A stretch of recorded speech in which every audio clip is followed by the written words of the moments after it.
দেখুন কত মজার হয়েছে চেহারাটা দেখতে,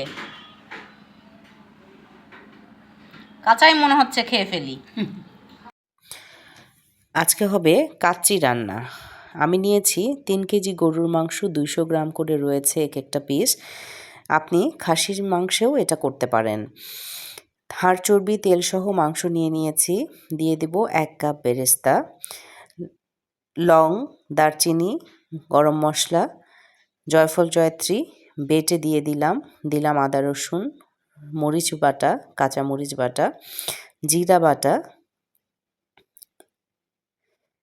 আবার কিছুটা বেরেস্তা দিয়ে আমি হলুদ গুঁড়া, মরিচ গুঁড়া, লবণ স্বাদ মতো এবং কিছুটা মশলার পাউডার দিয়ে দিব। এই পাউডারটা আমি নিজে করেছি। জয়ফল জয়ত্রী, লং, দারচিনি, সাদা এলাচ, স্টার অনিয়ন্স, কাবাব চিনি, 5 ফোড়ন, গুঁড়া মরিচ এগুলো দিয়ে করা হয়েছে এটা।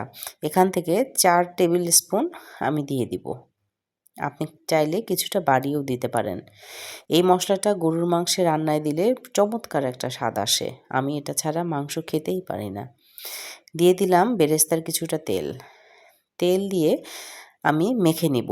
কাচ্চি বিরিয়ানি রান্নার যশ হচ্ছে আপনার হাতে। আপনি যত সুন্দর করে মেখে এটাকে ম্যারিনেশন করতে পারবেন, তত সুন্দর করে আপনার বিরিয়ানির স্বাদ পাবেন। তাই আজকে আমি একদিন আগে ম্যারিনেশন করে রাখছি। আজকে আমি ম্যারিনেশন করে রেখে সারা রাত দিন ফ্রিজে রেখে দেব। আমি ব্যবহার করব এটা আগামীকালকে। আমার আগামীকালকের জন্য একদিন আগেই ম্যারিনেশন করে রাখতে ভালো লাগে। ধন্যবাদ সবাইকে, রেসিপিটি ফলো করবেন।